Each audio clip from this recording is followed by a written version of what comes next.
안녕하세요. 파산관제인 홍영필 변호사입니다. 이제 그동안 제가 이 개인 파산, 있죠. 개인 파산 회생 실무를 쭉 하다가 이제 파일이 깨져서 한번 직접 읽어보면서 하는 걸로 이제 개인 파산 한번 새로운 방식으로 한번 해보겠습니다. 지난번에 이제 관제인이 지위와 권한을 했었죠. 이제 오늘은 의무입니다. 관제인은 크게 네 가지 의무가 있습니다. 선량한 관리자의 주의무, 선관주의무라 그러죠. 아마 민법을 공부해 오신 분들은 선관, 민총이나 채권법에 나오죠. 선관주의 의무, 정식 용어는 선량한 관리자의 주의 의무. 그 다음에 중립 의무 및 충실 의무. 그 다음에 보고 의무가 있죠. 채권자 집회에서 채권자들 혹은 법원에 보고를 해야 되고, 그렇죠. 법원에 보고 의무. 그래서 총 네 가지 의무만 있습니다. 이거는 이제 신청 대리인들도 알아둘 필요가 있죠. 채무자들도 한번 어떤 때 아니면 또 채권자들도 알아야죠. 그래서 관제인이 뭔가 선관주의무 위배된다 라고 했을 때 법원에다가 의견서를 내야 되죠. 지적을 할 수가 있죠. 그래서 교과서를 보면 파산관제인은 선량한 관리자의 주의로서 직무를 행하여야 한다. 법 361조 제2항에 있습니다. 이러한 주의무 위반과 관련하여 실무상 지적되는 예로는 예를 한번 잘 보십시오. 재단에 속한 추심 가능한 매출금 채권의 회수에 관하여 지급명령 신청 등 적절한 수단을 취하지 않은 채 시효 완성으로 회수불능되어 전혀 배당을 할 수 없게 된 경우, 이런 케이스가 있었나 봅니다. 여긴 이제 판례번호는 안 나오지만 대표적인 사례죠. 결국 추심을 게을리해서 시효 완성시켰다 이거죠. 채무자가 예를 들어서 물품 대금 받을 게 있어요. 다른 사람한테 채권자의 지위에서 물품 대금 시효는 얼마입니까? 3년이죠. 근데 파산 선고 받고 이제 2년이 지났는데, 그럼 3년이면 1년 뺀이 안 남았다.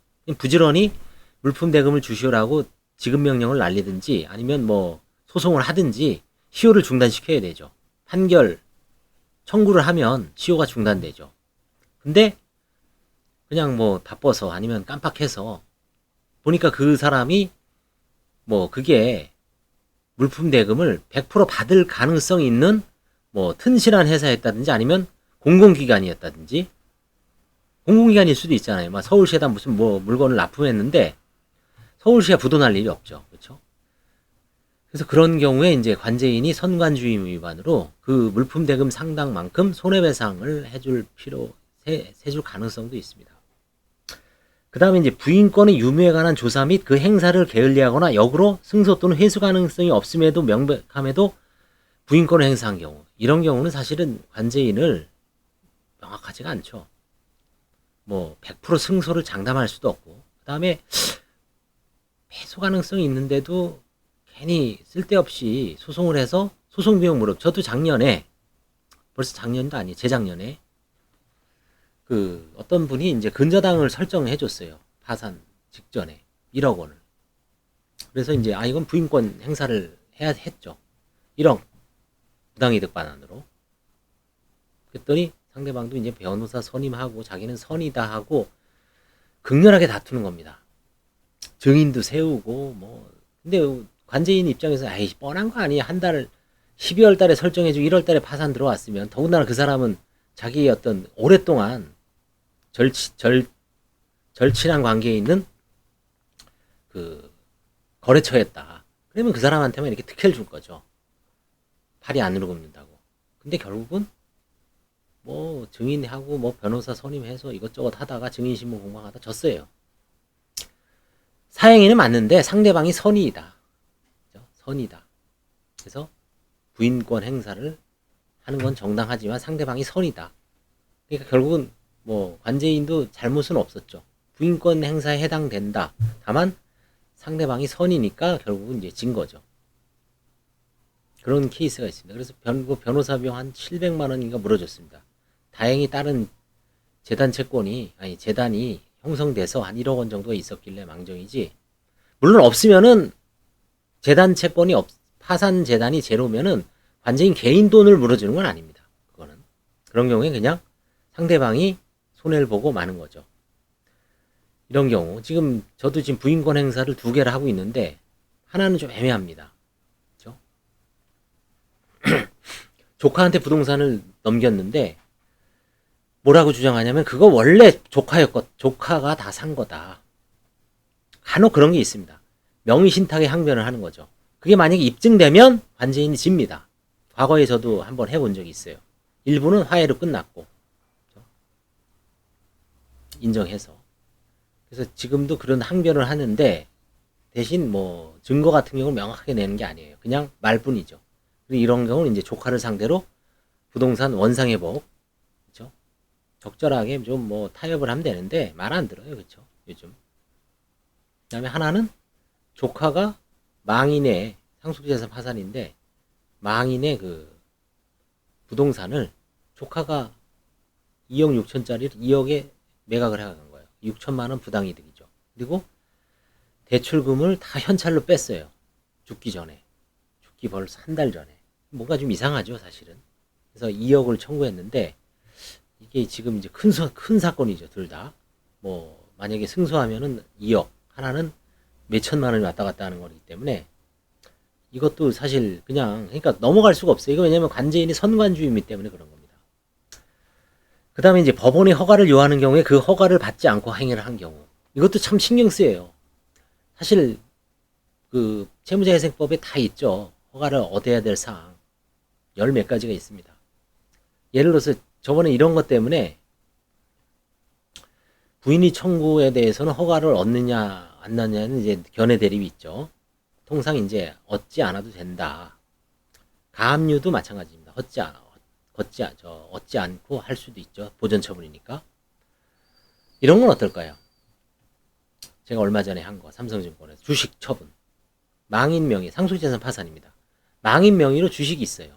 증권회사에. 뭐 외국 주식입니다.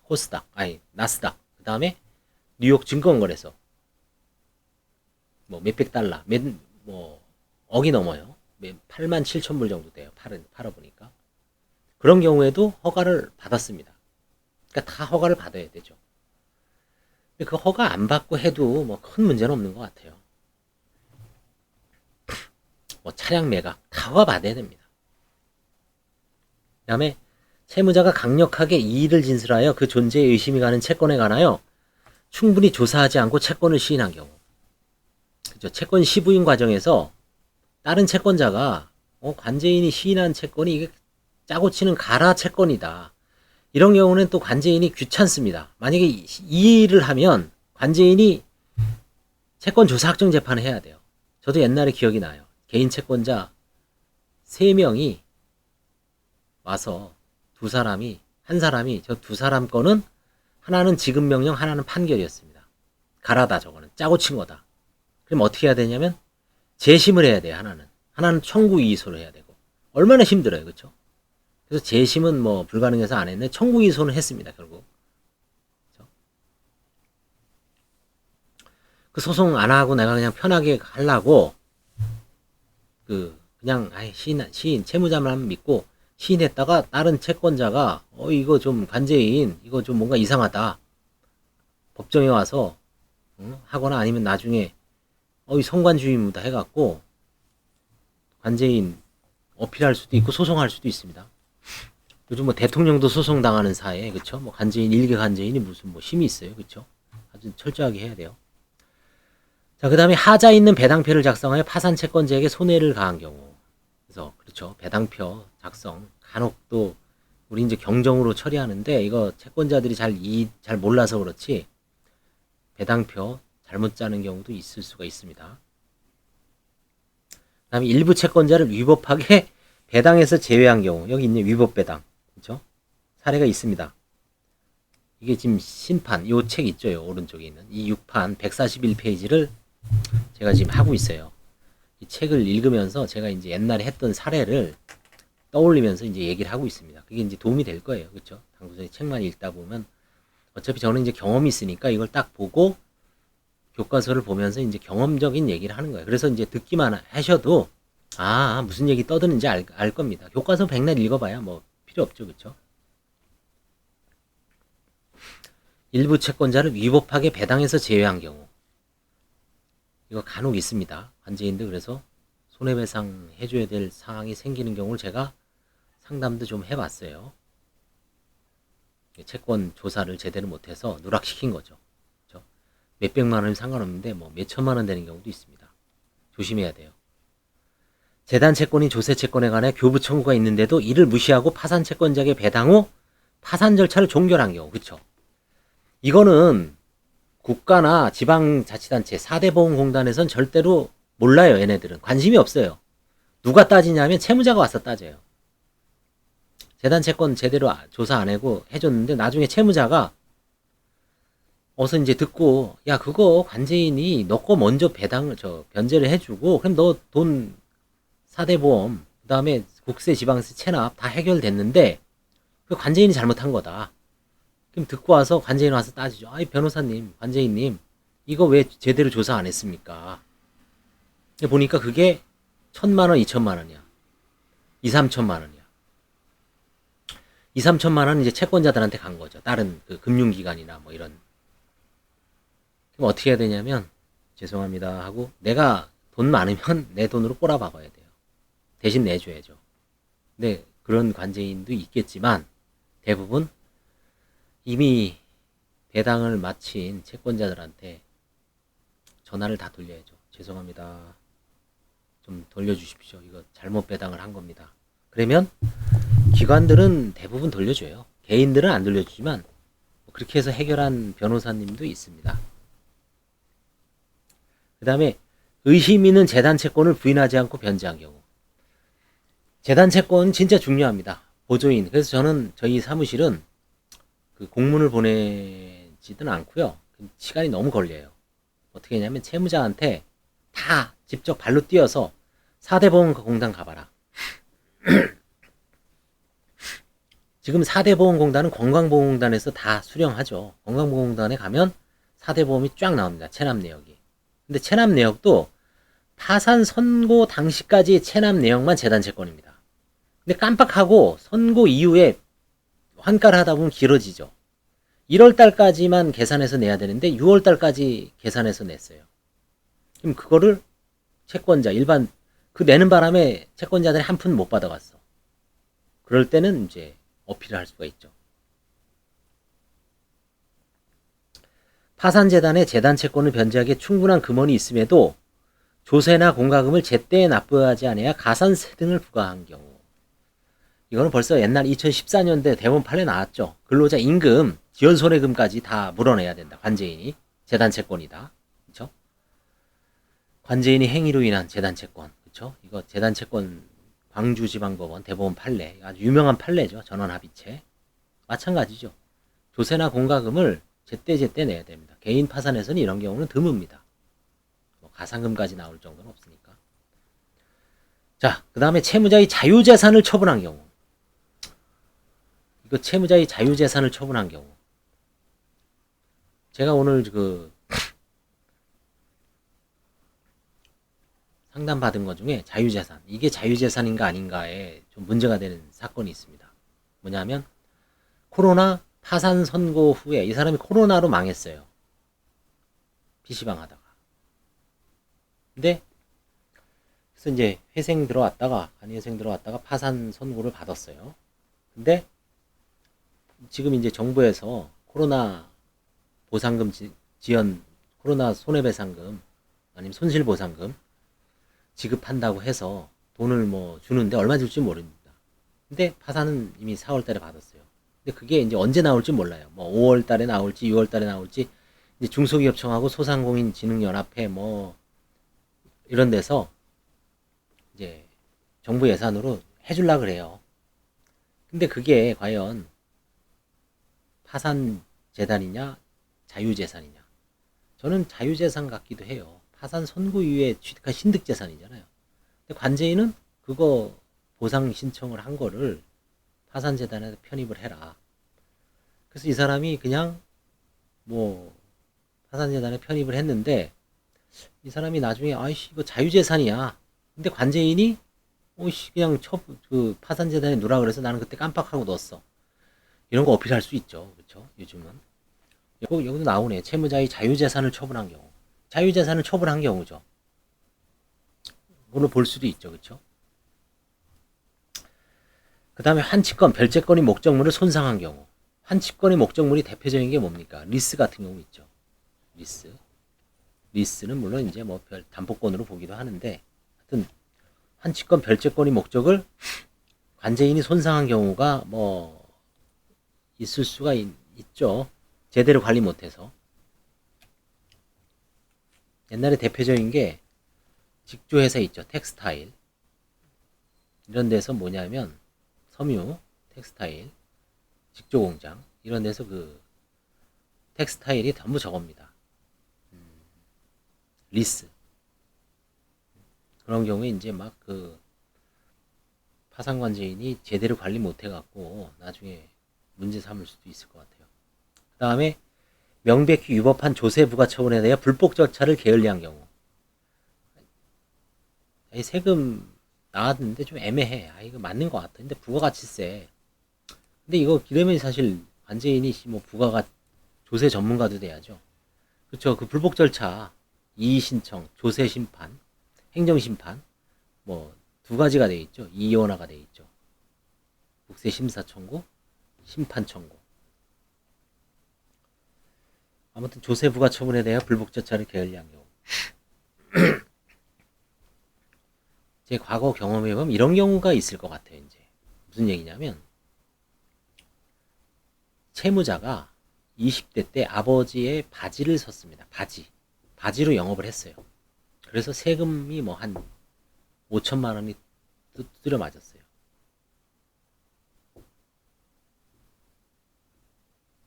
근데 채무자의 어떤 채무자가 이제 열심히 벌어서 뭐 보증금 한 6, 7천 있는 상태에서 과거에 이런저런 채무 조세하고 해서 힘들어서 파산 들어왔는데 관제인이 이제 환가를 했습니다. 채무자의 재산에서 뭐 한 1, 2천. 근데 그 조세 있잖아요. 이 아들 젊은 채무자 명의로 나온 이런 경우는 이제 실질적 영업을 그 당시 아버지나 엄마가 했다 그러면 국세청에서 경정을 해줍니다. 실질적으로 이 영업은 누가 했구나. 저도 실제 그거 옛날에 한번 해봤습니다. 벌써 한 10년 됐는데 그때 진짜 세무서에 찾아가서 뭐 세무서장도 만나고 의견서 써서 해니까 바꿔주더라고요. 깜짝 놀랐어요. 이거 해주는구나 진짜. 그리고 최근에 뭐 그런 상담을 할 때 벌써 그런 걸 다 많이 또 저도 간접적으로 들어보니까 완전히 정착이 됐습니다. 그러니까 그 국세는 누구 거예요? 아버지가 해야 되는데 이 재산은 채무자 거죠. 그런 경우에 관제인이 이건 조세는 낼 필요가 없을 것 같아요. 이거는 이제 붙인 조세다 해서 경정 처분을 안 하고 그냥 내버렸다. 이 문제 될 수 있을 것 같아. 이런 경우. 그런 경우도 좀 염두에 두고 141페이지 중간에 보면 특히 파산관제인은 보조인의 행위로 인해 책임을 지는 사례가 발생할 수 있으면 보조인에 대한 관리 감독에 주의를 다해야 한다. 그쵸? 보조인. 보조인 하여튼 잘 다뤄야 됩니다. 그쵸? 정신 바짝 차려야 돼요. 관제인이 일은 첩부 시키더라도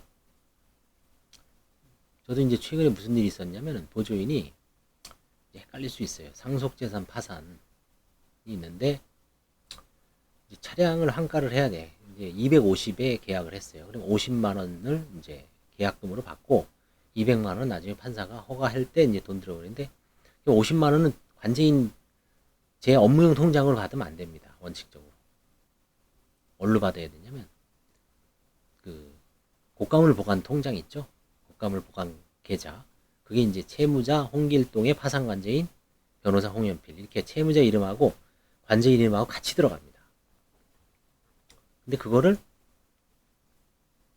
딴 걸 줄 거예요. 착각을 해서. 왜냐면 상속재산 파산이 지금 4개가 있으니까 순간적으로 헷갈릴 수도 있지만 근데 그런 건 이제 변명이 안 되죠. 그래서 이제 돈이 들어갔어요. 이게 뭐 엉뚱한 데 들어간 거죠. 다시 이제 허가 받아야 돼요. 이쪽 걸 빼서 이쪽으로 하려면. 그래서 이제 판사님이 이제 허가를 해주지만 여기 이제 정신머리 없구나 하고 이제 감점이죠. 그쵸? 관제인 평가에서. 그런 게. 주의해야 됩니다. 이게 항상 신경을 써야 돼요. 이게 왜냐면 돈과 채권자와 채무자 아주 첨예하게 대립하고, 그 다음에 국가 조세, 노동자, 근로자 임금, 우선 특권도 있고, 그야말로 그 별로 안 되는 재산을 누가 먹느냐에 따라서 아주 첨예하게 대립해줘. 아예 없으면 상관없죠. 그냥. 근데 있는 사건, 그쵸? 신경 써야 되는 거예요. 관제인도 신경 써야 되고, 보조인도 신경 써야 되고, 트레이닝, 실수가 적은 게 장땡입니다. 롱런 하려면 실수가 적어야 돼요. 실수 한번 하면은, 아유, 그냥, 그게 차라리 그냥 내 돈 받고, 내가 돈 1,000만 원, 그냥 받고, 떼우면 별 문제 없어요. 저도 옛날에 이제 대표적인 첫 실수가 뭐냐면, 부동산 실거래 있죠. 제가 그때 그 수서동에 있는 무슨 지역주택 땅을, 아파트 지분을 그 건물만 낙찰받은 사람한테 팔았어요. 그때 8,000만 원에 팔았어요. 한 2억 얼마짜리를 뭐 사갈, 그 사람 빼니 살 사람이 없죠. 8,000만 원이면 한 달 안에 신고를 했어야 되는데, 그거를 나중에 강남구청에서 나중에 물고 늘어지더라고요. 한 1년 넘어서, 1년 지나서 그 구청 공무원이 과태료 내라 1% 80만 원입니다. 그래서 뭐 이거는 어쩌고 저쩌고 해서 열심히 뭐 소명을 했는데 짤 없어요. 그냥 부과하더라고, 관제인. 저는 그때 아휴 이거 다투려고 하다가 제가 냈어요. 근데 이제 사실은 안 내도 돼요. 원래 파산재단에서 물어야 되는 거거든요. 귀찮아서 그냥 소송하기가, 걔네들은 나 개인한테 이제 부과한 거죠. 수많은 이 선관주의 의무는 뭐 이것만 떠들어도 지금 며칠을 떠들 정도로, 그렇죠? 엄청나죠. 그래서 이거는 이제 뭐 채무자들은 빨리 면책받는데 관심이 있기 때문에 이런 거는 사실은 이제 관제인이나 보조인이 좀 들어둘 필요가 있죠. 아니면 이제 그런 업무에 종사하기 위해서 이제 공부를 하는 분들 조심해야 됩니다. 다만 파산관제인은 파산재단이 관리 처분에 관하여 재량권을 가지고 있으므로 파산관제인이 업무를 수행하면서 파산재단에 다소 손실을 가져왔다 하더라도, 예를 들어 파산관제인이 부동산을 매각함에 있어 좀 더 나은 가격으로 매각하기 위해 매매 시기를 검토하다 결과적으로 처음 의도했던 가격보다 저렴한 가격으로 매각하게 된 경우. 저도 이게 있었습니다. 2억부터 이제 시작을 해서 빌라 1억 5천이 이제 전세권이 있는 거예요. 근데 이제 1억 8천까지 최저로 해놨는데, 아, 누가 1억 7천5백에 저 고향 일산이에요. 장항동. 끝에. 정발선역인가? 그 3호선 끝에. 공인중개사 우리 사무장 보내서, 보조인 보내서 1억 7천5백에 팔았는데, 판사님이 딱 보더니, 야, 이거 1억 8천으로 최저 매각으로 공고해놨는데 1억 7천5백에 팔면 이거 좀 이상하지 않냐. 허가를 안 해주더라고요. 그래서 알겠습니다. 그래서 매각 돈도 받았어요. 10%. 판사가 거의 허가 내줄 거다 하고 이제 뭐 아주 장담을 해다가 망신당했죠. 결국은 이제 죄송합니다 하고, 이제 물론 그 사람들도 알았어요. 판사가 허가 안 하면 이거 다 물은다. 다시 돈 돌려주고 1억 7천억 1750. 그리고 이제 다시 공고를 냈죠. 2억에서 다시. 근데 웬걸? 입질이 없어요, 이제. 그 다음부터는. 자, 그래서 이제 결국은 뭐 나중에 만약에 1억 7천, 1억 6천에 팔았다, 극단적으로. 그럼 1,000만 원만 받는 거죠. 근데 이제 그 누군가가, 아니, 당신 원래 1억 7천5백 그때 팔 수 있었는데, 난 팔아도 판사가 부했는데, 그쵸? 판사님이 감독하는 건데. 근데 결국은 의도적인 게 아니죠. 하다 보니까. 그런 경우가 있습니다, 부동산. 또, 어느 때는 또 옛날 같으면 판사님이, 야, 이건 너 왜 이렇게 싸게 팔어? 올려봐. 그래서 막, 한 2, 3천 더 받은 경우도 있어요, 옛날에. 제 처음에, 2008년도에. 벌써 10 몇 년 됐죠. 그때는 이제 그 정릉초등학교 앞에 있는 2008년인가, 8년 정도, 8년인가 9년 됐어요, 그때. 1억 7천 뭐, 네, 딱 내놓고 입질이 있고, 공인중개사가 있습니다 했더니, 그래서 이제 했더니 판사가 아예 안 돼, 더 올려. 한 1,000만 원, 2천만 원 올리고 그래서 8천, 9천 했더니 그때 이제 부동산이 상승기였는지 남았어요 돈이 그쵸? 그래서 이런 다소 시기적으로 잘못했다는 이유만으로는 성관주의라고 위반을 단정할 수는 없다. 이게 뭐 판례 밑에 이제 판례가 나와요, 그렇죠? 통상의 합리적인 관제인으로서 그 상황에서 합당한 정보를 가지고 적합한 절차에 따라 파산재단이 최대 이익을 위하여 신의 성실에 따라 업무를 수행한 것이라면 현저한 불합리가 없는 한 파산관제인의 판단은 허용되는 재량의 범위 내의 것으로 선관주의문을 다한 것이다. 그렇죠? 판례가 있네요.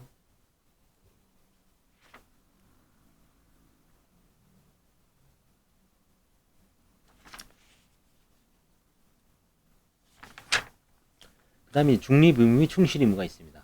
파산관제인은 채무자, 파산채권자 등 다수 이해관계의 이해를 조절하면서 파산 절차를 주도적으로 수행하는 기관으로 직무집행에 있어서 모든 이해관계에 대해 공정, 중립을 유지해야 한다. 좋은 얘기 나오죠. 공정, 중립. 이러한 의무는 법에 직접적인 근거는 없지만 그 지위 성격에서 나오는 당연한 의무라고 할 수 있다. 그래서 민법 및 상법상 자기거래의 금지 등 충실 의무에 관한 규정이 유추적용된다고 해석된다. 그렇죠?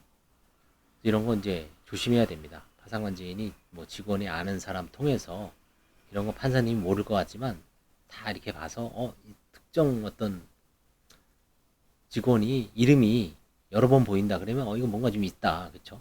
그래서 대부분 입찰을 선호하는 겁니다. 차라리 직원이 가서 입찰을 받는 건 상관없어요. 직원이 뭐 공식적으로 아니면 자기 뭐 와이프를 통해서 경쟁 입찰을 했는데 왜냐면 그 공개 매각하는 게 다 속된 말로 찐따 부동산이 많거든요. 찐따, 그렇죠? 뭐 말도 안 되는 부동산이 대부분이에요. 그러다 보니까 뭐 지분으로 돼 있고 제대로 된 건 별로 없어요. 근데 어떻게든 또 그걸 또 재산적 가치가 있다고 보고 뭐 공유물 분할을 해서 만드는 회사도 있고 그랬죠.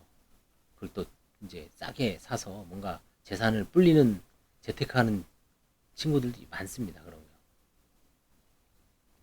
차라리 거기에 입찰을 해라. 입찰을 해서 가져가는 건 뭐라고 안 해요. 그렇죠? 근데 이제 임의 매각, 수의 매각처럼 딱 해서 나중에 최종적으로 뭐 이것저것 안 되면 수의 매각도 가능하죠. 더 이상 공고 매각 실익이 없을 때는 조심해야 됩니다. 따라서 파산관제인이 파산재단 소속 재산을 환가함에 있어서 직접적 또는 간접적으로 상대방이 되는 것은 그것이 채무자와 파산채권자 다수의 희망에 따른 것이라 해도 허용 안 되죠. 내가 나서서 허용 안 됩니다. 아무리 파산관제인 저거 해도 채권자들이 다 관제인 사주십시오 해서 오케이 해도 안 돼요. 보고 의무. 채권자 집회에 대한 보고. 파산관제인이 파산송을 일회된 사정 및 제가 오늘 이제 보고하고 왔죠. 5월 10일 날 4시 30분에 채권자들 1회 집회 가서 보고하죠. 실무상 파산관제인 보고서를 작성 제출하죠. 미리. 보고서에는 파산재단에 속한 재산의 현황, 파산관제 업무의 진행 방향, 재단 수지 및 난이도와 전망, 파산재단 환가의 비용과 소요기간, 배당률의 예측 등을 기재하여 파산채권자에 그에 관한 자료를 제공하고 있다.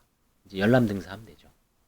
그 밖에 파산관제 임무가 종료한 때는 계산 보고를 해야 하고 채권자 집회에 따라 파산재단의 상황에 따라서 이제 뭐 거의 채권자들 관심 없죠. 개인 파산에선. 근데 간혹 있으면 이제 좀 브리핑을 하죠. 구체적으로. 핵심적인 거. 이 사람에 대해서는 지금 뭐 보증금 3천만 원 환가 중입니다. 이 사람에 대해서는 지금 시골에 있는 땅, 상속 부동산에 대해서 지분에 대해서 뭐 경매 진행 중입니다. 그래서 예상 경매 가격은 현재까지 몇 번 유찰돼서 최후 지금 2년은 얼마. 그래서 이제 판사님들이 이제 이런 거를 할 때 그 환가 포기 같은 것도 정확하게 꼼꼼하게 체크를 합니다. 법원에 대한 보고. 법원은 파산관제에 일반적 감독권을 가지고 있으므로 358조에 있대요. 그 감독의 전제로서 정기보고 기타의 형식으로 관제 업무 수행상의 보고를 명할 수 있고, 그렇죠?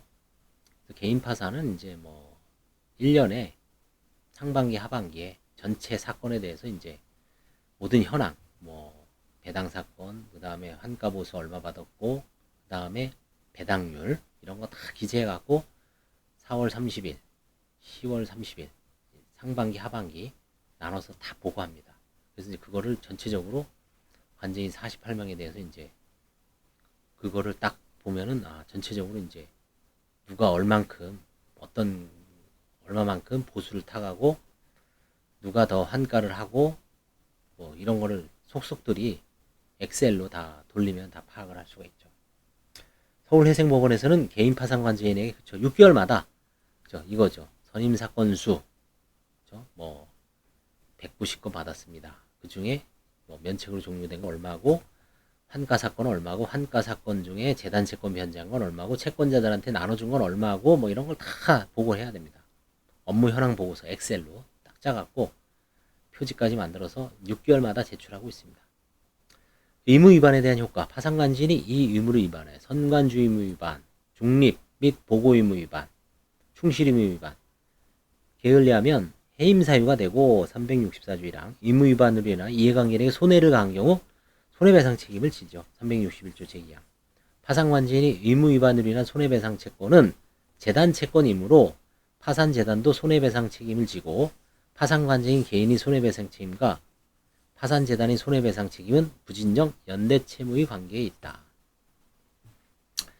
그럼 이제 부진정 연대채무니까 파산재단이 물어주고 파산관제인한테 어떻게 됩니까? 부상권까지 행사하겠죠. 새로운 관제인이 기존의 어떤 관제인이 해임되면. 이번 시간에 파산관제인 의무, 선량한 관리자의 주의 의무, 여러 가지 어떤 실수 사례가 140에서 141페이지에 나옵니다. 법인 파산 체계도 나와요, 이게. 한 17개인가 나와요. 이거 한번 유심히 보시고, 이제 어떤 사례를, 이게 실수를 많이 한 거를 판사들이 적어 놨을 거 아니에요, 그쵸? 그래서 파산관제인 의무에 대해서 신중하게 업무를 수행을 해야 됩니다. 감사합니다.